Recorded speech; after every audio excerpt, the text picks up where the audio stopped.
ભક્તોને મહાદેવના શરણે મનપા બહુ ભાવપૂર્વક અને શ્રદ્ધાપૂર્વક અને દૂર દૂરથી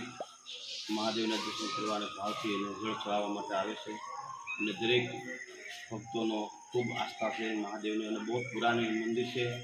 ભૂતનાથ મહાદેવના શરણે મનપા દરેકની મનોકામના પરિપૂર્ણ થાય છે અને ભૂતનાથ મહાદેવની શરણે મનપા માનસ ભૂતનાથ કથા છે અને ઘણો પણ વિકાસ થયો છે. મા ભગવતીનું પણ મંદિરનું પ્રાગટ્ય થયું છે અને અનેક કાર્ય હજી છે જેથી કરીને આગળ કાર્ય થાય છે અને બધા ભાવિક સંતોને નમ્ર અપીલ છે ભાવથી આવે શ્રદ્ધાથી આવે અને શ્રાવણ માસ દરમિયાન બધા ભાવથી આના આપણા અહોભાગ્ય જેથી કરીને આ માસની મારી પર 5 સોમવાર છે. 5 સોમવાર છે એટલે દરેક ભાવિક ભક્તો બહુ સારી રીતે સવારે વહેલા 5 વાગે 4 વાગ્યાથી